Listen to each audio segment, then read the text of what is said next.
ఎంచుకుంటున్నాను తండ్రి. ఈ యొక్క సమయాన్ని మీరు నాకు అనుగ్రహించినందుకై మీకు వందనాలు, స్తోత్రాలు ప్రభా. మీరు నా జీవితంలో ఏదైతే మరి ప్రభా రక్షణ కార్యాన్ని జరిగించినారో అది మీ బిడ్డల ముందు చెప్పడానికి ప్రభా మీరే కృప చూపించండి, సాయం చేయండి. మీ ప్రజల విలువైన సమయాన్ని ప్రభా మరి తండ్రి అదంతో ఆశీర్వాదకరంగా దీవెనకరంగా చేయండి.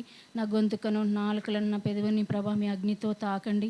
మీరే పరిశుద్ధపరచండి. సమయాన్ని ఆశీర్వాదకరంగా దీవెనకరంగా చేయమని నాకు ఇచ్చిన సమయం కొరకు వందనాలు చెల్లిస్తూ మరి ఇచ్చిన కృపను బట్టి మీకు వందనాలు, స్తోత్రాలు చెల్లిస్తూ మరి ప్రభా నాయన మీరే సాయం చేయమని మీ చేతులకు మమ్మల్ని అప్పగించుకుంటూ యేసుక్రీస్తు ప్రభు నామములో ప్రార్థించి స్తుతించి అడిగి వేడుకుంటున్నాను మా తండ్రి, ఆమేన్. ప్రైజ్ ది లార్డ్ అండి. నా పేరు షారా. మాది కరణ్కోట్ గ్రామము, తాండూరు మండలు, వికారాబాద్ డిస్టిక్. మేము మా అమ్మగారు క్రిస్టియన్ స్కూల్లో చదువుకున్నారు. మా అమ్మ పేరు సుశీలమ్మ, మా నాన్నగారు హిందువుగానే ఉండేవాళ్ళు. అయితే మా అమ్మ క్రిస్టియన్ స్కూల్లో చదువుకోవడం బట్టి చర్చికి వెళ్ళేవాళ్ళు. మా ఊర్లో ఎబ్రోన్ సావాసమే ఉంది, వేరే ఏం లేవు. అయితే చిన్నప్పుడు నాకు స్టడీస్ అంటేనే బాగా ఇంట్రెస్ట్. చదివే ముఖ్యం అనుకునేదాన్ని. నాకు దేవుడి గురించి అంత తెలియదు అప్పట్లో. మా అమ్మ చెప్పేవాళ్ళు కానీ అంతగా నేను వినిపించుకునేదాన్ని కాదు. అయితే చదువు కదా ఎక్కువ, లోకం ఎవరైనా ఇచ్చేది చదువుకే కదా ఇంపార్టెన్స్ అని చెప్పి చదవాలా, బాగా చదవాలా, మంచి జాబ్ చేయాలా అట్లా అనే ఉండేవన్నట్టు. అట్లా నాకు నవోదయ సీట్ రావడం వల్ల నేను అక్కడ ఉండడం వల్ల సండేస్ కూడా నేను చర్చికి వెళ్ళేదాన్ని కాదు, ట్యూషన్కి వెళ్ళేదాన్ని. ఇంటికి వస్తే మాకు చాలా హోంవర్క్ ఇచ్చేవాళ్ళు, ప్రాజెక్ట్ వర్క్స్ ఇచ్చేవాళ్ళు కాబట్టి నేను ఆ విధంగా ఉంటొచ్చేదాన్ని. అయితే ఈ విధంగా గడుస్తున్నాక ఒకసారి ఒక అక్క వాళ్ళ ద్వారా, వారి ప్రేమ ద్వారా నేను దేవుణ్ణి తెలుసుకోవడం అనేది జరిగింది. ఆ అక్క వాళ్ళు నన్ను ఒక మీటింగ్ తీసుకెళ్లారు 2002లో నవంబర్ 4th. ఆ యొక్క మీటింగ్లో దేవుడు నాతో మాట్లాడుతూ వచ్చాడు. యెషయా 59:1-2 రక్షింపనేరక ఉండినట్లు యెహోవా హస్తం కురుచ కాలేదు, విననేరక ఉండినట్లు ఆయన చెవులు మందం కాలేదు. మీ పాపంలో అడ్డుగా వచ్చిన గనుక ఆయన ఆలకింపకున్నాడు మీ ప్రార్థన అనే మాటల ద్వారా దేవుడు నాతో మాట్లాడుతూ వచ్చాడు. అప్పుడు నాకు ఇంకా చిన్నప్పటి నుండి కూడా నేను ఎక్కడ అబద్ధాలు ఆడినా, ఏం మోసం చేసినా ఇవన్నీ కూడా దేవుడు నాకు చూపిస్తూ వచ్చాడు. అవన్నీ కూడా నేను ఒప్పుకుంటూ దేవుని దగ్గర, తర్వాత మనుషుల దగ్గర కూడా నేను సరి చేసుకుంటూ వచ్చాను. అప్పుడు దేవుడు నాతో అనుదినము నిత్యము కూడా మాట్లాడుతూ వచ్చుతూ ఉన్నాడు. నేను బైబిల్ అదంతా కూడా బాగా చదివేదాన్ని. అప్పుడు కొంచెం కొంచెం నేను దేవుని గురించి తెలుసుకుంటూ ఉన్నాను. అయితే ఈ విధంగా జరుగుతున్నప్పుడు నాకు కొన్ని కష్టాలు వచ్చినప్పుడు నేను వద్దనుకున్నాను. అప్పుడు మళ్ళీ దేవుడు నా దినపాఠంలో అక్కతో కూడా నేను చెప్పినప్పుడు తన సాక్ష్యం అంతా కూడా నాకు ముందుగానే చెప్పింది. తన సాక్ష్యం ద్వారా నాకు ఏమంత అర్థం కాలేదు, కానీ నేను అప్పుడు చిన్నపిల్లని కాబట్టి నాకు ఏం అర్థం కాలేదు. కానీ తను ఏం చెప్పిందంటే, అసలు నేను ఏది కూడా ఎవరిని అడగను, దేవునికి తప్ప ఏ అవసరత ఉన్నా ఎవరికి కూడా నేను చెప్పుకోను, ఓన్లీ దేవుణ్ణి మాత్రమే, యేసయ్యని మాత్రమే అడిగేదాన్ని అని చెప్పింది. ఇదేదో బాగుంది కదా, ఇలా జీవిస్తే బాగుంటుంది, నాకు కూడా ఇలాంటి లైఫ్ కావాలా అనిపించింది ఆమె సాక్ష్యం ద్వారా. ఇది వెరైటీగా ఉంది, నేను ఎప్పుడు వినలేదు. కానీ నేనైతే ఎప్పుడు ఉండగానే తెచ్చుకుంటా. నేను హాస్టల్లో ఉండడం వల్ల మాకు అక్కడ ఇస్తారు. తర్వాత మా ఇంటి వాళ్ళు కూడా అన్నీ కూడా సమృద్ధిగా నాకు సమకూర్చేవాళ్ళు. డబ్బులైనా, సోప్స్ అయినా, ఏవైనా కూడా అడ్వాన్స్. ఇప్పుడు కూడా నేను ఎబ్రోన్లో ఉన్నప్పుడు 10 years ఉన్నప్పుడు ఒక ఆంటీ అంటొచ్చు, ఏంటి నువ్వు ఎప్పుడు కూడా వెళ్ళవు, అందరూ ప్రతిసారి వెళ్తారు, సోప్స్ లేవని అవి లేవని నువ్వు ఏ రోజు వెళ్ళవు అనేవాళ్ళు. నేను ఒకేసారి తెచ్చుకుంటానమాట. నాకు చిన్నప్పటి నుండి కూడా అలా అలవాటు. ఇప్పుడైనా కూడా అలాగేనమాట. అట్లా దేవుడు నాకు ఎప్పుడైనా సమృద్ధిగా ఇస్తూనే వచ్చిండు.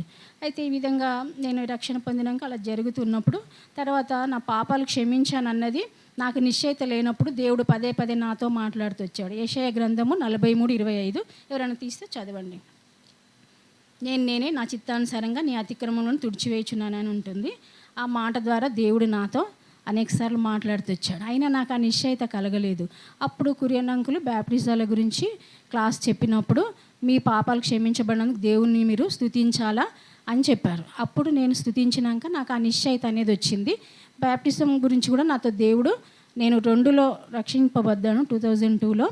అయితే 2008 ఆగస్టు 2కి నేను బ్యాప్టిజం తీసుకున్నాను 2008లో. అంత సమయం కూడా గ్యాప్ అనేది వచ్చింది. ఎందుకంటే అక్క అన్నది, లేదు నువ్వు ఇంకా వెయిట్ చేయి, కనిపెట్టు అది ఇది అని చెప్పేసి. అట్లా నేను కనిపెడుతూ ఉన్నప్పుడు దేవుడు, నువ్వు నమ్మి బ్యాప్టిజం పొందేవాడు రక్షింపబడతాడని మార్కు సువార్త 16:16లో నాతో మాట్లాడిండు. ఆ వాక్యం ద్వారా నేను బ్యాప్టిజం కొరకు సాక్ష్యం ఇచ్చి బ్యాప్టిజం తీసుకున్నాను. ఆ విధంగా బ్యాప్టిజం తీసుకున్నాక కూడా అనేక సార్లు అన్న ఇందాక చెప్తూ వచ్చారు, మనం రక్షణ పొందినాక వచ్చేవి మనకు శిక్షణ ఇచ్చేవి మనకి ఇవని చెప్పేసి. అలాగా నాతో కూడా దేవుడు అనేక సార్లు నన్ను నలగొడుతూ అలా వచ్చినప్పుడు, ఇదేంటి నేను నీ కొరకు మంచిగా ఉన్నాను కదా ప్రభా, నాకేంటి కష్టాలు ఈ శ్రమలు ఏంటి అని అన్నప్పుడు ఈ యొక్క హెబ్రీ పత్రిక 12వ అధ్యాయంలో ఉంటుంది.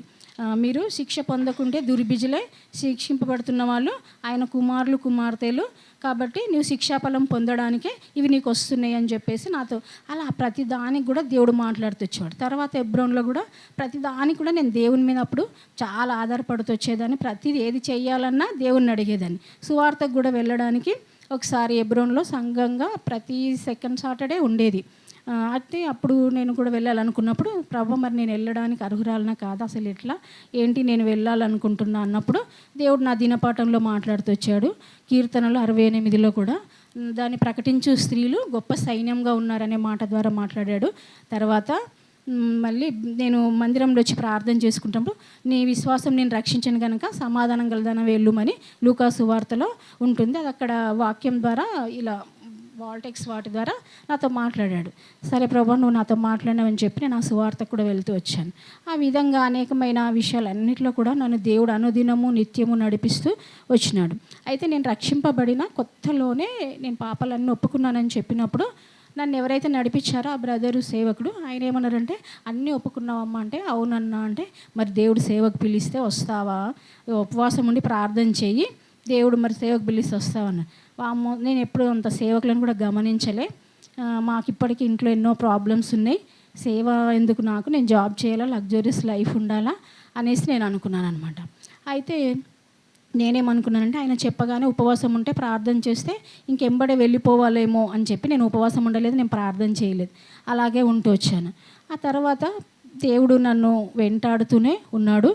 2009 ఇక్కడ హెబ్రోన్లోనే 26 జనవరికి రిట్రీట్ జరిగినప్పుడు ఈ మాటలు ఆ బీదర్ దేవదాస్ అంకుల్ చెప్తున్నప్పుడు అక్కడ ఆయన ఆస్ట్రేలియా గురించి చెప్పి అవన్నీ కూడా చెప్తా ఉన్నప్పుడు ఈ మాట వాక్యం తీసుకున్నారనమాట. యెషయా 6వ అధ్యాయము 8వ వచనం, నా నిమిత్తం ఎవడు పోవును నేను ఎవరిని పంపేదను అనే మాట ద్వారా దేవుడు నాతో మాట్లాడాడు. అయితే నాకు అప్పుడు బైబిల్లో ఉందని తెలియదు అన్నమాట ఆ మాట. అయితే నేను అక్కడ చిత్తం నేనున్నాను అంటాడు. చిత్తం అనే మాట నా నోటికి రాలేదు, కానీ ప్రభువా నేనున్నాను నన్ను పంపు అన్నాను. అయితే నాకు అప్పట్లో చాలా భయం వేసేది, ఎవరి ముందర నిలబడాలన్నా అసలు చాలా భయం ఉండేది. అలాంటిది నేను సడన్గా అంకుల్ వాళ్ళు లేచి నిలబడండి దేవుడు మాట్లాడిన అంటే నేను లేచి నిలబడ్డాను.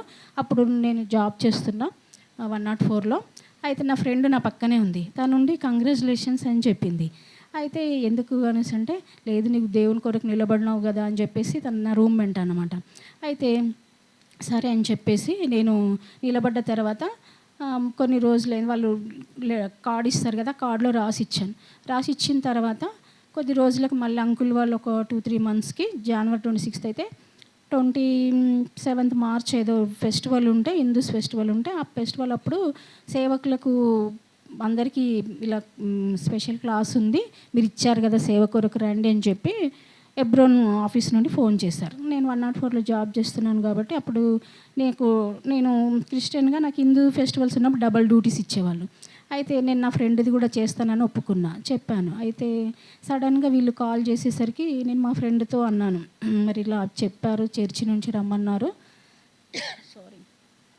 ఇలా మీటింగ్ ఉందని చెప్పారు అంటే, ఏముంది ఇద్దరికి ఆఫ్ పెట్టేస్తారు మేడంతో చెప్పేసేయంటే, నేను డ్యూటీ అయిపోయినాక వచ్చి 10 o'clock చెప్పిన మేడం వాళ్ళకు కూడా నేనంటే చాలా నమ్మకం అన్నమాట, అమ్మాయి నమ్మకంగా ఉంటుందని చెప్పి, సరేరా నేను నీకు ఆఫ్ పెట్టేస్తానని చెప్పి ఇచ్చేసింది. నేను ఆ మీటింగ్కి అటెండ్ అయ్యాను. అటెండ్ అయితే అంకుల్ వాళ్ళు వాక్యం అంతా చెప్పినాక మా గ్రూప్కి జేసీరావు అంకుల్ వచ్చారు. అంకుల్ వాళ్ళు గ్రూప్స్ చేసినప్పుడు ఏమన్నారంటే, ఇగో సేవ్ అంటే కొంతమంది ఏమనుకుంటారంటే ఇదేదో చాలా బాగుంది అనుకొని వస్తారు, బ్యాగులు వేసుకొని, ఎక్కడ వాళ్ళు పని చేయలేక ఏ వాటిలో అయినా కూడా ఫెయిల్ అయిపోయి సేవకు వస్తారు. అలాంటి వాళ్ళని కూడా మేము గుర్తుపడతాము. తర్వాత కొంతమంది ఏమనుకుంటారంటే ఇదేదో బాగుంది అనుకొని కూడా వచ్చేవాళ్ళు ఉంటారు, చూసి పైన చూసి కొంతమంది ఉద్రేకంగా కూడా నిలబడతారు అని ఇంకా ఇట్లా అన్ని విషయాలు చెప్పుకుంటూ వచ్చినప్పుడు నా మనసులో ఏం పడిందంటే, నేను ఉద్రేకంగా నిలబడ్డాను అన్నది పడింది. ఉద్రేకం అనుకుంటే నేను అప్పుడు ఎడారిలో సెలయర్లు దైవ మర్మాలు కూడా ప్రతిరోజు కంపల్సరీ చదివేదాన్ని. ఎడారిలో సెలయర్లు అయితే ఒక మనిషి కరెక్ట్గా దేవుడు మనతో మాట్లాడుతున్నట్టే, మనిషితో మాట్లాడినట్టుగా ఉండేది. అయితే అప్పుడు దానిలో నాతో మాట్లాడాడు, నువ్వు కాదు నిలబడ్డది, నేనే నిలబెట్టాను, అది నా చిత్తానుసారంగా నేను నిలబెట్టాను అని చెప్పేసి దేవుడు నాతో అంటే ఉద్రేకంగా నేను నిలబడలేను అన్నది నాకు పోయింది. అంతకుముందే నాకు ఆ రోజు చాలా భయం వేసింది, ఒకలాంటి భయం ఉంది సేవ కొరకు. అయితే లోపట రత్న అంటని ఆంటీ ఉండేవాళ్ళు. ఆంటీ చాలా ఆదరించేవాళ్ళు, చాలా ధైర్యపరిచేవాళ్ళు. ఆంటీ దగ్గరికి వెళ్ళినప్పుడు ఆంటీ దగ్గర ఒక వాల్ టెక్స్ట్ ఉండింది, అది ఆదికాండం 26-24 అన్నమాట. ఇస్సాకుతోని చెప్తాడు, భయపడకు నేను నీకు తోడై ఉన్నాను అని చెప్పేసి. ఆ మాట ద్వారా దేవుడు నా యొక్క భయాన్ని అంతా, ఆంటీ నాకు ఇలా భయంగా ఉంది అంటే, శత్రువు అలా భయపెడుతుందమ్మా, ఏం భయపడొద్దు, సరే మంచిది అని చెప్పి ఆంటీ చాలా ఆదరించేదనమాట. ఆ విధంగా ఆ మాట ద్వారా నాకు భయం అంతా కూడా దేవుడు మాట్లాడగానే భయము అవన్నీ కూడా తొలగిపోయేవి. ఈ విధంగా మళ్ళీ జరుగుతూ ఉంది. నేను ఇప్పుడే కాదులే, ఇంకెప్పుడో మ్యారేజ్ చేసుకొని సేవకి వెళ్ళొచ్చులే అనుకున్నాను అనమాట. అలా ఉంటున్న క్రమంలో నాకు మ్యారేజ్ సంబంధాలు కూడా వచ్చినప్పుడు దేవుడు నాతో మాట్లాడుతూ వచ్చాడు. 2-3 సంబంధాలు అప్పుడు కూడా వాళ్ళు మాకు ఓకే నచ్చింది, మీ వాళ్ళని పిలిపిండి అదంటే, ప్రభా మరి నీ చిత్తం ఏంటి, మా అమ్మ వాళ్ళని పిలిపియాలంటే మీరు నాతో మాట్లాడండి అప్పుడే పిలిపిస్తా అన్నప్పుడు దేవుడు ఒకసారి ఈ వాక్యం ద్వారా 1 కొరింథీ 1:26-30 వరకు ఉంటుంది.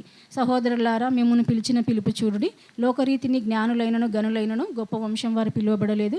ఏ శరీర దేవుని ఎదుట అతిశయింపకుండున్నట్లు లోకంలో ఉన్న వెర్రివారిని సిగ్గుపరచడానికే దేవుడు జ్ఞానులను సిగ్గుపరచడానికి వెర్రివారిని ఏర్పరచుకొని ఉన్నాడు, బలవంతులను సిగ్గుపరచడానికి బలహీనలను ఏర్పరచుకొని ఉన్నాడు, ఎన్నికైన వారిని వ్యర్థం చేయడానికే నీచులను అలాంటి వారిని దేవుడు ఏర్పరచుకొని ఉన్నాడు అన్న మాట ద్వారా దేవుడు నాతో మాట్లాడచ్చు. అప్పుడు నేను బలహీనరాలను అన్నది నాకు దేవుడు జ్ఞాపకం చేసి, నువ్వు బలహీనరాలను నేను నిన్ను ఏర్పరచుకొని ఉన్నాను అన్నది దేవుడు జ్ఞాపకం చేశాడు. అప్పుడు నేను ఆంటీ వచ్చి నన్ను అడిగినప్పుడు కూడా నేను చెప్పాను, నీకు మాట్లాడా మ్యారేజ్ విషయం అంటే, లేదు నాకు సేవ కొరకే మాట్లాడాడు దేవుడు అని చెప్పాను.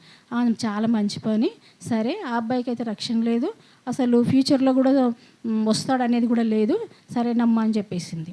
ఆ తర్వాత కొద్ది రోజులకు అంటే ఇంకా రక్షణ లేదు, ఇంకా వాళ్ళ గురించి కూడా తర్వాత వేరేగా కొన్ని రోజుల తర్వాత చెప్పింది ఆంటీ. అట్లా దేవుడు నన్ను తప్పిస్తూ వచ్చాడు. అయితే ఈ విధంగానే జరుగుతూ ఉంది. సరే అని చెప్పేసి నేను జాబ్ చేస్తూ ఉన్నా. తర్వాత అదే 2009లో ఎడ్డీ విలియమ్స్ అంకుల్ డిసెంబర్ క్రిస్మస్కి వచ్చారు. అప్పుడు మీటింగ్లో అంకుల్ క్రిస్మస్ తర్వాత 27th సండే కూడా ఉన్నారు. 25th ఫ్రైడే రోజు క్రిస్మస్ అయితే 27th సండేకి ఉన్నారన్నమాట. అయితే ఆ సండే రోజు ఒక అక్క, సుస్మిత అక్క, తనుతో నేను బాగా క్లోజ్గా ఉండేదాన్ని అప్పట్లో. అయితే తనకు చెప్పినప్పుడు నా మ్యారేజ్ కుదిరింది కాబట్టి నేను రాలేను కురియన్ అంకుల్ దగ్గరికి, నువ్వు ఆంటీతో వెళ్ళు అని చెప్పింది. రేచల్ ఆంటీతో వెళ్ళాను. ఆంటీతో చెప్తే ఆంటీ అవునా సర్లే అన్నట్టు అన్నారు. అన్నాక ఇంకొక అమ్మాయి బాగా చదువుకున్న అమ్మాయి, ఆ అమ్మాయి కూడా ఉందని ఎవరో ఫ్రెండ్స్ చెప్పారట. ఆ అమ్మాయిని ఈ అక్క వెళ్ళిపోతే ఆంటీ దగ్గర పెట్టాలని అమ్మాయి గురించి చెప్తే ఆంటీ చాలా విషయాలు అమ్మాయితో చెప్తూ వచ్చారు. అమ్మాయి నువ్వు ఎందుకు రావట్లేదు అని ఆ అమ్మాయితో మాట్లాడారు అనమాట. నువ్వు హెబ్రోన్లోకి ఎందుకు వద్దనుకుంటున్నావు, అక్కడ కష్టాలు ఉంటాయనా, లేకుంటే పెళ్ళిళ్ళతో అందరూ చేరనా, తిండి ఆహారం అది బాగుండదనా, ఎందుకు రావద్దు అనుకుంటున్నావు అని చెప్పేసి అన్నీ అడుగుతూ వస్తారు. అమ్మాయి ఏం మాట్లాడట్లే. అయితే దేవుడు నాతో మాట్లాడాడు. అయితే ఆంటీ చాలాసేపు మాట్లాడిండ్రు, నేను తీసుకెళ్తాను ఊకే నా ఎంబడరా అని అమ్మాయిని చాలా బతిన్లాడింది అనమాట. నేనే మాట్లాడతా కురియన్ బ్రదర్తో అన్నీ చేస్తా అది ఇదని చెప్పేసి చాలా మాట్లాడుతూ వచ్చింది. అయితే అమ్మాయి ఏం మాట్లాడలే. సరే నువ్వు ఏ వాక్యం ద్వారా నీకు అంటే అమ్మాయి కొన్ని చెప్పింది. ఈ వాక్యం ద్వారా 50 ఏళ్లలో వెళ్ళిపోమన్నాడు, 25 ఏళ్లలో సేవకు రమ్మన్నాడు అన్న వాక్యం సంఖ్యాకాండంలో చూపించింది. అయితే 50 ఏళ్ళ నీది కాదులే, నువ్వు రావాల్సిందే, ఇప్పుడే కదా, సరే 1 year ఉంది కదా, నువ్వేం చెప్పట్లేదు, మీ ఊర్లో ఆదిలాబాద్ అంటున్నావు కదా అక్కడైనా కూడా పెట్టిస్తాము అది ఇది అని చాలా చెప్పారు. అన్నాక ఆ అమ్మాయి ఏం మాట్లాడకపోతే, సరే ఈ 3 ప్రార్థన చేయి, నువ్వు ఎప్పుడు వెళ్ళాలా, ఎలా వెళ్ళాలా, ఎక్కడికి వెళ్ళాలా అని ఈ 3 విషయాలు నువ్వు ప్రార్థన చేయని చెప్పేసి ఆ అమ్మాయితోనే చెప్తూ వచ్చింది. అప్పుడు దేవుడు నాతో మాట్లాడు, నువ్వెందుకు చెయ్యవు, నువ్వు చేసుకో అని చెప్పాడు. అయితే నేనేమన్నాను, ప్రభా నిజంగా నువ్వు నన్ను పిలిచి ఉంటే నువ్వు మళ్ళొకసారి ఈ సువార్త కూడిక ఉంటుంది ప్రతి సండే, ఆ సువార్త కూడికలో నువ్వు సేవ కొరకు మాట్లాడాలా, అప్పుడు నేను చేసుకుంటా ప్రేయరు, అప్పటి వరకు చెయ్యనని చెప్తే ఈ సుస్మితకనే నన్ను మళ్ళీ నారాయణ కూడా తీసుకెళ్ళిండ్రు. మేము వచ్చే వరకు అంకులు ఆల్రెడీ వాక్యం స్టార్ట్ చేసి చెప్తా ఉన్నారు. అప్పుడు అంకులు వేరే ప్రిపేర్ అయ్యారంట. కానీ దేవుడు నీ సేవకి ఎలా వచ్చినావో నీదేందో అదే చెప్పని చెప్తే అంకులు కూడా యెషయా 6:8 ద్వారా ఎలా సేవకు వచ్చారో, జాబ్ వదిలేసి అంతమంది పిల్లలు ఉంటే ఎడ్డీ విలియమ్స్ అంకులు ఆ సాక్ష్యాన్ని చెప్తా ఉన్నారు. అప్పుడు నేను నా యొక్క పిలుపును నిశ్చయం చేసుకున్నాను. నాకు దేవుడు పిలిచాడు అన్నది చేసుకొని నేను ఆ రోజు నుంచి కూడా ప్రార్థన చేస్తూ వచ్చాను. 1 మంత్ కూడా 27th డిసెంబర్ 2009 నుంచి చేస్తే 2010 జనవరి 25కి దేవుడు నాకు ఎర్లీ మార్నింగ్ మాట్లాడుతూ వచ్చాడు. నాకు అసలు అప్పటి వరకు బైబిల్లో ఎబ్రోన్ అనే పేరు, ఇలాంటి పేర్లు అన్నీ ఉన్నాయని నాకు తెలియదు అనమాట. చదివాను కానీ నాకు ఎప్పుడూ అలా తెలియదు. అయితే దేవుడు మాట్లాడినప్పుడు ఏదైనా కూడా చాలా కొత్తగా ఉంటుంది. అసలు ఇది ఇక్కడ ఉందన్నది కూడా తెలియదు అన్నట్టు ఉంటుంది.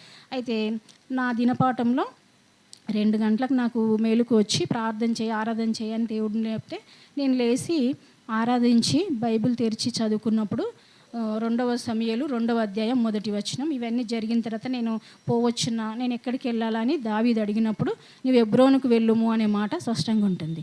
ఎబ్రోన్ అనే మాట వచ్చినప్పుడు కొంచెం సంతోషం వేసింది. కానీ అక్కడ చాలా పని ఉంటుంది. నేను ఎప్పుడు మా ఇంట్లో ఏ పని చేయను, మా అక్క వాళ్ళే చేస్తారు అన్ని పనులు కూడా. అయితే అంత పని నేను చేయలేను కదా ప్రభా, నేను అసలు అంత ఎట్లా అని చెప్పేసి నేను 1 మంత్ కూడా ఎవ్వరికి చెప్పకుండా అలాగే ఉండిపోతే నాకు ఎవరైతే రక్షణలోకి నడిపించారో అక్కకు చెప్తే అక్క చాలా సంతోషపడింది. అసలు మాకు సేవ చేయాలని చాలా ఆశ ఉంటుంది, కానీ చూడు నీకు వచ్చింది, నాకు ఎంత చాలా హ్యాపీగా ఉంది, నేను వచ్చి మాట్లాడతా కొరియన్ బ్రదర్తో, మాకు బాగా క్లోజ్ అని చెప్పి ఆ అక్క చెప్తూ వచ్చింది. చెప్పినాక అక్క యూత్ క్యాంప్కి వచ్చినప్పుడు కలిసి అంతకుముందే నేను అంకుల్కి ఒకసారి మళ్ళీ నారాయణ పాల్ అంకుల్ అని మలక్పేట అంకుల్ ఒకసారి వచ్చి ఎబ్రోన్లో ఫైనల్ మెసేజ్ చెప్పినప్పుడు నా ద్రాక్షవనంలో పనిచేయడానికి రావాలని చెప్పి వచ్చాడు. దేవుడు మళ్ళీ అనుదినము నా దినపాఠంలో మాట్లాడుతున్నాడు, ప్లస్ ఇక్కడ వాక్యాల ద్వారా కూడా మాట్లాడుతూ వస్తున్నాడు. అయినా కూడా నేను నిర్లక్ష్యంగా ఉన్నా, నువ్వు అలక్ష్యం చేయొద్దని కూడా మాట్లాడుతూ వచ్చాడు. అప్పుడు నేను తర్వాత అంకుల్కి ఒకసారి కలిసి చెప్తే లెటర్ రాసి ఇవ్వమ్మా అన్నారు. నేను కురియన్ అంకుల్కి ఇచ్చాను, అప్పుడు కురియన్ అంకులే కాబట్టి ఇస్తే అంకులు సరే చెప్తామని చెప్పేసి పెట్టుకున్నారు. యూత్ క్యాంప్ అప్పుడు వెళ్ళి మళ్ళీ అక్క నేను అడిగినప్పుడు అది పోయింది, ఇంకో పేపర్ రాసి ఇవ్వండి అన్నారు. సరే అని మళ్ళీ రాసి ఇచ్చాను. అది మళ్ళీ పిలుస్తామని చెప్పారు, అప్పుడు పిలవలేదు. తర్వాత 2011లో యూత్ క్యాంప్ కాగానే ఆంటీ వాళ్ళే లోపల ఉన్న ఆంటీ వాళ్ళు, నేను మళ్ళీ రాసి ఇచ్చిన పేపర్ ఆంటీ వాళ్ళ దగ్గరనే ఉండింది. మరి అప్పుడు వాళ్ళు పిలిచారన్నమాట. పిలిస్తే నేను 2011 జూలై 2కి ఎబ్రోన్లోకి ఇన్మేట్గా సేవకి వెళ్ళాను. అక్కడ వెళ్ళిన తర్వాత కూడా దేవుడు నేను అన్నాను ప్రభని అంత చేయలేను అన్నప్పుడు కూడా ఎడార్ల సెలేర్ల దాంట్లో మాట్లాడుతూ వచ్చాడు. నువ్వు రాతి గుండా వెళ్ళినప్పుడు దానికి కావాల్సిన పాదరక్షలు ఆయన ఇస్తాడు. అయినా నువ్వు నీ శక్తితో చేస్తావా ఏంటి దేవుని ఇంట్లో పని, అది నా శక్తితో చేయగలుగుతావు, నువ్వు కాదు చేసేది అన్నది దేవుడు నాతో మాట్లాడుతూ వచ్చాడు. అప్పుడు దేవునికి నేను చేసుకొని ఇంకా సేవకు వెళ్తూ వచ్చాను. అక్కడ సేవలోకి వెళ్ళినాక కూడా అనేకమైన శ్రమల్లో, నిందల్లో, అవమానాల్లో, చాలా పరిస్థితులు అన్నిట్లో కూడా ప్రభువు నాకు చాలినవాడుగా ఉంటూ వచ్చాడు. అయితే ఆ శ్రమలన్నిట్లో కూడా దేవుడు నాకు ఎంతో కృప చూపించి సాయం చేస్తూ వచ్చాడు. అయినప్పటికీ కూడా శత్రువు ఎంతగానో మరి నన్ను అక్కడ ఉండకూడదు అని చెప్పి ఎన్నోసార్లు వాళ్ళు ఇది చేస్తూ వచ్చారు. నన్ను అంతకుముందు కూడా ఒకసారి ఆంటీ వాళ్ళ దగ్గర నేను పనిచేస్తూ ఊరికే మాటికి సిక్ అవుతున్నప్పుడు నేను చేయలేను అని చెప్తేనే నాకు ఏ సపోర్ట్ లేరు. నేను ఇక్కడ జాబ్ చేసి ఇక్కడ నుండే వచ్చాను, నాకు ఏ సేవకులు పెట్టలేరు కాబట్టి వాళ్ళు ఏంటంటే ఇంకెవ్వరు ఈమెకు అడగరు కదా అన్న ఉద్దేశంతోనే నన్ను పంపిస్తొచ్చారు. ఇంటికి పంపిస్తే నేను ఇంకప్పుడు దేవుడు నాకు మాట్లాడుతూ వచ్చాడు. నేను నీకు పిరికితనం గల ఆత్మని ఇవ్వలేదు, ప్రేమ ఇంద్రియ నిగ్రహం గల ఆత్మని నేను ఇచ్చాను, నువ్వెందుకు భయపడుతున్నావు అని చెప్పేసి దేవుడు నాతో మాట్లాడాడు. అయినా నాకు చాలా ఇది అనిపించింది. తర్వాత మళ్ళీ వీళ్ళు పంపించారు, కానీ దేవుడు యెషయా గ్రంథంలో కూడా నాతో మాట్లాడాడు. నాకు అప్పుడు అంత అర్థం కాలే. నేను దావీదు తాళపు చెవులు కలిగిన వాడును, నేను వేసింది ఎవడు తీయనేరడు, నేను తీసింది ఎవడు వెయ్యనేరడు అని చెప్పి ఇక్కడ ప్రకటన గ్రంథం చదువుతుంటే ఇదిగో నేను ప్రకటన 3:8 నాతో మాట్లాడాడు దినపాఠంలో, ఇదిగో నేను తలుపు నేట తెరిచి ఉన్నాను, దాన్ని ఎవడు వెయ్యనేరడు అని. అయినా నాకు అంత అర్థం కాలే, ఆ మాట నాతో మాట్లాడాడు. కానీ నేను సరే అని చెప్పి 2012 ఆగస్టు 15కి రిట్రీట్ జరిగితే వీళ్ళు పంపించారు నన్ను. జూలై 1 year కాగానే పంపిస్తే నేను రిట్రీట్కి వచ్చాను. వస్తే చాలా సంతోషపడ్డారు, అందరు బాగా మాట్లాడారు. అందులో ఒక సిస్టరు రిట్రీట్కి వెళ్ళి వచ్చినాక ఏమన్నా మళ్ళీ ఎవరు తీసుకుని ఏందని ఇలా చెప్పగానే మళ్ళీ నువ్వు రిట్రీట్కి కదా వచ్చింది వెళ్ళిపోవాలా అన్నారు. సరే అని చెప్పేసి నేను ఈ విధంగా ఉంటున్నప్పుడు ఆ కురియన్ అంకుల్ కూడా కేరళ వెళ్ళినప్పుడు అయితే ఆంటీ వాళ్ళని కలిస్తే సరే కురియన్ బ్రదర్ వచ్చినాక కలిసి మాట్లాడండి ఏం చెప్తారో అని అన్నారు. అంటే సరే బ్రదర్ రావాలంట కదా ఉండని అప్పటి వరకు అని అంటే అలా ఉంటున్నప్పుడు అంకులు కిచెన్ ప్రేయర్కి వచ్చారు. వచ్చినాక కలిసినాక నీకు ఎవరు ద్వారాలు తీశారు, ఎలా వచ్చావు అనేసి అన్నారు. దేవుడేమో నాతో ముందే మాట్లాడాడు, నేను ఇదిగో నీ ఎదుట తలుపు తెరుస్తున్నాను, దాన్ని ఎవడు వేయనేరడని. అయితే అంకుల్ ఆ మాట అడుగుతాడని నాకు తెలియదు, కానీ దేవుడు నాతో ముందే మాట్లాడాడు. అయినా నేను ఏం మాట్లాడలే అంకుల్తో, సైలెంట్గా ఉన్నా. అందరి ముందు కోపడ్డారు, ఎందుకు వచ్చావు, ఎలా వచ్చావు అని. తర్వాత నన్ను పక్కకు పిలిచి, నేనేం చేయలేనమ్మా, వాళ్ళు ఒప్పుకోవట్లేరు అంటే, ఆంటీ వాళ్ళు ఒప్పుకోరు, నాదేం ఉండదు అన్నట్టుగా అంకుల్ బాధపడి చెప్పారు. సరేలేండి అంకుల్ అని అన్నాను. తర్వాత ఒక సిస్టర్ నాకు సాయం చేసింది. ఆ సిస్టర్ చెప్పింది, లేదు నువ్వు పలాని వాళ్ళ దగ్గరికి వెళ్ళాలా అని చెప్పేసి. ఎవరు అంటే రూబెన్ పీటర్ అంకుల్ వాళ్ళు అప్పుడు ఎల్డర్స్, వాళ్ళని వెళ్ళి కలువు, వాళ్ళు నీకు హెల్ప్ చేస్తారు. అప్పుడు వీళ్ళందరూ భయపడతారంటే నిజంగానే అలాగే జరిగింది. ఆ సిస్టర్ చెప్పడం వల్ల నేను వాళ్ళని వెళ్ళి కలవడము, వాళ్ళు కూడా ఫోన్ చేసి చెప్పి నన్ను అక్కడ ఉంచుతూ వచ్చారనమాట. ఆ విధంగా నేను మరలా ఉన్నాను. తర్వాత మా అక్క కొడుకు చనిపోతే, మా నాన్న 14లో చనిపోయారు. నాకు వాగ్దానాలు కూడా దేవుడిచ్చినాయి, చాలా మట్టుకు నెరవేరుస్తూ వచ్చాడు 2009లో 10లో. అయితే 14లో కూడా నాకు ఒక వాగ్దానం, ఇది నువ్వు చూస్తున్న దేశాన్ని నీకు నీ సంతతికి సదాకాలం ఇస్తానన్నాడు. అప్పుడు అందరూ అది చూసి మ్యారేజ్ వాగ్దానం అది అన్నారు. కానీ మా ఇంట్లో వాళ్ళందరూ కూడా రక్షణ పొందుతారన్నట్టు నాకు దేవుడు చూపిస్తూ వచ్చాడు. అప్పుడు మా నాన్న 14లో చనిపోయారు. రక్షింపబడి బ్యాప్టిజం తీసుకున్నాకనే మా నాన్న చనిపోయారు అన్నమాట. ఆ తర్వాత ఇంకా కొన్ని పరిస్థితులన్నీ కూడా జరుగుతూ వచ్చాయి. అయినాక 15లో మా అక్క కొడుకు చనిపోయాడు. అప్పుడు నేను వెళ్ళడం వల్ల వీళ్ళందరికీ చెప్పే వెళ్ళిన, కాకపోతే కొంతమంది నేను హెబ్రోన్లో ఉండడం ఇష్టం లేక నన్ను ఎలా తీసేయాలన్న ఉద్దేశంతో అలా లేట్ చేయించి నన్ను ఒక 3 months మా ఇంటి దగ్గర ఉండిపోతుంది. నేను 2 days ఉంటాననే వెళ్ళాను, ఏం తీసుకెళ్ళలే, కానీ అలా ఉండిపోవాల్సి వచ్చింది. ఆంటీ వాళ్ళు అప్పుడు దాన్ని కూడా ఏం చేశారంటే, మాకు చెప్పకుండా వెళ్ళిపోయింది ఈమె, మాకు ఏ ఇంటిమేషన్ ఇవ్వలే. 3 దగ్గరికి రాత్రి 10 గంటలకు అబ్బాయి ఇక్కడే గాంధీలో అడ్మిట్ అయ్యాడు. నేను మా అక్క వాళ్ళు కూడా వచ్చి హెబ్రోన్లోనే ఉన్నారు. ఒకరు 3 ఉంటే వాళ్ళిద్దరు అక్కడ ఉండడము, ఇద్దరు వచ్చి నా దగ్గర ఉండి వెళ్ళడము అలా చేస్తూ ఉన్నాం. అలా 3 దగ్గరికి అదే రాత్రిలో చనిపోయాడని రాగానే మేము చెప్పేసి వెళ్ళినాము. కానీ మాకు చెప్పకుండా వెళ్ళిపోయింది అన్నట్టు శాంసన్ అంకుల్ చెప్తే, ఆ శాంసన్ అంకుల్ అన్నారు, అక్క అమ్మాయి వచ్చి 5.5 సంవత్సరాలు అయింది, తండ్రి లేడు, వాళ్ళ అక్క కొడుకు చనిపోయిండు, వాళ్ళ ఇంట్లో ఎన్నో జరిగినాయి, అమ్మాయి మాట్లాడదు, మాకు అది లేదని అంటే ఎట్లా, నేను పంపించలేనని కూడా అన్నారు అంకుల్. లేదు పంపించాలని వాళ్ళు పట్టుబడితే 10 రోజులు పనిష్మెంట్ అని అంకుల్ మళ్ళీ నన్ను పంపించారు. అప్పుడు దేవుడు, నువ్వు మనుషులను సంతోషపెట్టువాడవైతే నాకు దాసుడు కాకయే ఉంటావని అనుదినము నా దినపాఠంలో మాట్లాడుతూ వస్తున్నాడు. అయితే నేను మా ఇంటికి వెళ్ళే, కానీ మా పిన్ని వాళ్ళ ఊరికే రమ్మని చెప్తే వాళ్ళ దగ్గరికి వెళ్ళి ఒక 10 days ఉండేసి నేను మళ్ళీ హెబ్రోన్కి వచ్చాను. అప్పుడు వాళ్ళు ఏమనుకున్నారంటే నా సామాన్లు అవన్నీ కూడా తీసి పడేసిండ్రు, అసలు లేవు. అయితే ఎవరో నాకు ఫోన్ చేస్తే నేను వచ్చాను అనుకున్నారు వాళ్ళు. నాకు ఎవరు ఫోన్ చేయలే, కానీ దేవుడే నాతో మాట్లాడుతుంటే నేను వచ్చాను. నన్ను అడిగినరా ఆంటీ, సౌమ్య అంటే, ఎవరైనా ఫోన్ చేశారా అని. లేదు. నువ్వెవరికైనా చేసావా అంటే, నేను ఎవరికి చేయలేదు అని చెప్పా. సరే దేవుడే తీసుకొచ్చిండు అనుకుంది. తర్వాత అయినా కూడా నన్ను హెబ్రోన్లో ఉంచకూడదని ఎన్నో ప్లాన్లు వేసి ఎక్కడెక్కడో పెట్టాలని చాలా చూశారు. అయితే నువ్వు లెనిన్ నగర్ వెళ్ళాలి అది అని చెప్పారు. సరే అని చెప్పాను. చెప్పి నేను ప్రార్థన చేసుకున్నాను, ప్రభా నీ చిత్తం అయితే నువ్వు పంపిస్తే నేను ఎక్కడైనా వెళ్తా, నువ్వు అరణ్యంలో ఉంచినా ఉండగలుగుతాను, నువ్వు ఏలియన్ పోషించిన దేవుడు, సో నాతో మాట్లాడు, అక్కడికి వాళ్ళు కాదు, నువ్వు చెప్తే నేను వెళ్తాను అని చెప్పి నేను ప్రేయర్ చేసుకుంటున్నాను. వాక్యం చదువుతున్నా కానీ నా మైండ్కి పట్టట్లే. అయితే పాట తీసాను, నాకు ఆ పాట రాదు, కానీ జస్ట్ పాట చదువుతూ ఈ పాట తీస్తే ఈ పాటలో నాకు హెబ్రోన్ అనే మాట లేకపోతే నేను వెళ్ళిపోతాను ప్రభు అక్కడికి అని తీశాను. తీస్తే ఆ పాట ఏమని ఉంటుందంటే, ఎరుషలేం అది దేవుని మహిమా మందిరం అన్న పాట వచ్చిందనమాట. ఇట్లా తీసాను ప్రేయర్ చేసుకొని. తీసినప్పుడు అమ్మ యెరూషలేం అని వచ్చింది, అక్కడ పంపించే మందిరం యెరూషలేం, అయితే వెళ్ళాలేమో అని కొంచెం భయం వేసింది. కానీ ఆ పాట అంతా లాస్ట్కు అలా నాకు వచ్చి రాని దాంట్లోకి పాడుకుంటూ అలా పోతున్నప్పుడు లాస్ట్ లైన్లో ఉంటుందంట, కలహించుటమని కలిసి వెళుదాము హెబ్రోన్ దేవుని మహిమా మందిరంలో. కానీ అంటే హెబ్రోన్ వచ్చింది కాబట్టి, హెబ్రోన్ అనే మాట లేకుంటే నేను వెళ్తానని చెప్పాను. వచ్చింది కాబట్టి నాకు దేవుడు హెబ్రోన్ అనే ఇచ్చాడని చెప్పి నేను ధైర్యంగా ఉన్నాను. ఇక నాలో ఆ భయం కూడా పోయింది. అప్పుడు మళ్ళీ ఆంటీ వాళ్ళు ఒక వారం రోజులకు, నువ్వు ఆ సిస్టర్తో, కరుణమ్మ సిస్టర్తో పోవాలా లెనిన్ నగర్ అని చెప్పారు. లేదు నాకు దేవుడు ఇక్కడే మాట్లాడాడు, నేను హెబ్రోన్ అంటే, అదేంటి అక్కడ వెళ్తే నీకు చాలా ఫ్యూచర్ ఉంటుంది, సండే స్కూల్ ఉంటుంది, మ్యారేజ్ చేస్తారు, అవి చేస్తారు ఇవి చేస్తారు, అవన్నీ ఎందుకు, నాకు దేవుడు ఇక్కడే ఉండమన్నాడు, నేను ఇక్కడే ఉంటానని చెప్పాను. చెప్తే సరే మరి మాకెందుకు చెప్పలేదు, నీతో మాట్లాడినప్పుడు అన్నాడు. నాకు తెలియదు కదా మాట్లాడగానే మీకు వచ్చి చెప్పాలని, నాకు తెలియదు పెద్దవాళ్ళ దగ్గరికి రావడము చెప్పాలని, మీరు పిలిచినప్పుడు నేను చెప్పాను అని అంటే సరే అని చెప్పేసి మళ్ళీ నన్ను ఎలిజబెత్ ఆంటీ దగ్గర వేశారు. 1 year ఆంటీకి సేవ చేస్తున్నప్పుడు ఆంటీ కూడా నన్ను చాలా బాగా చూసుకున్నారు. అప్పుడు కూడా అంతకుముందు నన్ను రూమ్లో ఒక్కదాన్ని, అసలు నేను అంతకుముందు ఎప్పుడు ఉండలేదు. ఒక 14లోనే నన్ను రూమ్ చేంజ్ చేయమన్నప్పుడు ఒక్కదాన్ని ఉండమన్నారు. అంటే నేను ఎప్పుడు హాస్టల్లో ఉన్న చాలా మందితో ఉన్నా. మా ఇంట్లో అయినా అందరం చాలా మందిని కలిసే ఉంటాము. పడుకున్నా కలిసి అందరు లైన్‌గా అలా పడుకుంటాం. అలాంటిది ఒక్కరు ఉండాలంటే నాకు చాలా భయం. నేను ఉండను ఆంటీ అని చెప్పాను 14లో. అప్పుడు మళ్ళా మరియా ఆంటీ వాళ్ళ రూమ్ దగ్గర వరండాలో ఏసినప్పుడు ఉన్నా. అప్పుడు వాళ్ళతో ఉన్నానని చెప్పి నాకు పరిచర్యలు అన్నీ కూడా గిఫ్ట్స్ కూడా ఏమి ఇవ్వచ్చేవాళ్ళు కాదు. వాళ్ళతో ఉంటుంది, వాళ్ళతో క్లోజ్‌గా ఉంది సొసైటీలతోనని చెప్పి నాకేం కూడా ఇవ్వలే. ఇవ్వకున్నా కూడా నేను అలాగే సైలెంట్‌గా ప్రభు మీద ఆధారపడి జీవిస్తూ వచ్చాను. ప్రభు నాకు ఏది కూడా ఎప్పుడు తక్కువ చేయలేదు.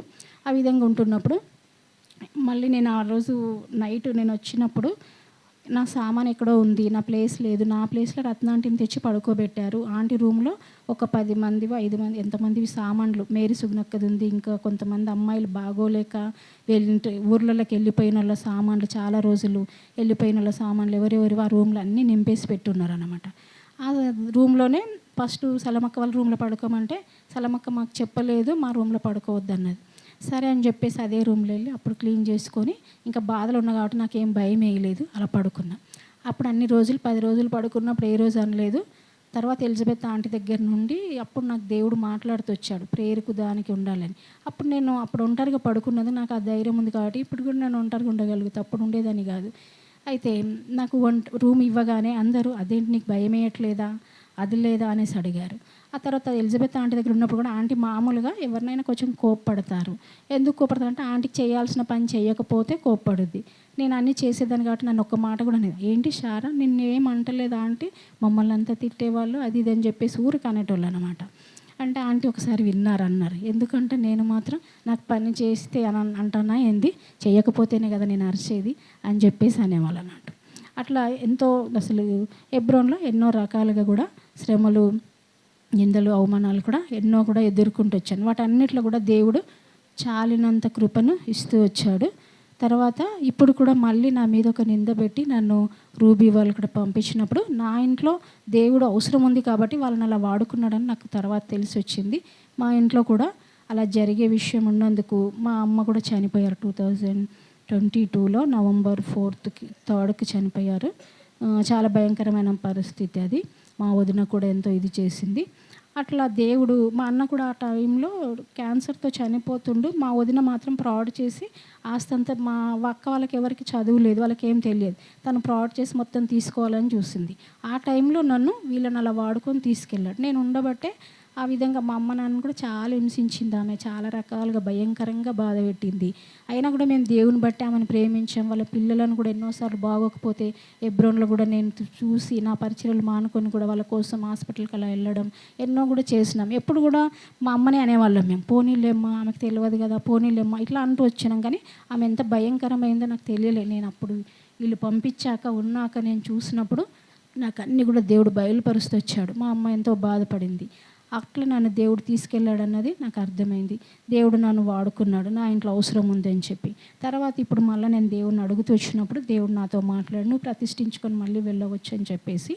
అయితే నేనే ఇంట్లో ఉన్న పరిస్థితులను బట్టి ఇంకా నేను అడగలేదు. చాలామంది అడిగి వెళ్ళొచ్చు కదా అన్నారు. ఇంతవరకు వెళ్ళలేదు. బయట ఉండే నేను సువార్తలకు ఇంకా ఇట్లా అన్న చాలాసార్లు నన్ను సాక్ష్యం చెప్పడానికి రమ్మని చాలాసార్లు అడిగారు. కానీ నేను రావాలంటే ఒక్కదాన్ని నాకు ఈ ప్లేస్ తెలియదు. అక్కడ వరకు తెలుసు, అది కూడా సరిగ్గా రావడానికి తెలియదు. అట్లా నేను రాలేదు. ఈరోజు అనుకోకుండా ఈ అక్క వాళ్ళ ద్వారా నేను వచ్చానన్నమాట. వీళ్ళు వెళ్తామంటే నేను కూడా వస్తానని చెప్పేసి వచ్చానన్నమాట. ఈ సాక్ష్యాన్ని దేవుడు దీవించునుగాక. మా అక్క వాళ్ళ కొరకు, మా బావకు రక్షణ లేదు, బావకు పిల్లల కొరకు వాళ్ళ స్టడీస్ కొరకు భవిష్యత్తు కొరకు ప్రేయర్ చేయండి. నా సేవ కొరకు కూడా నా ఫ్యూచర్ కొరకు కూడా ప్రార్థన చేయమని మనవి చేస్తున్నాను. ఈ సాక్ష్యాన్ని దేవుడు దీవించునుగాక.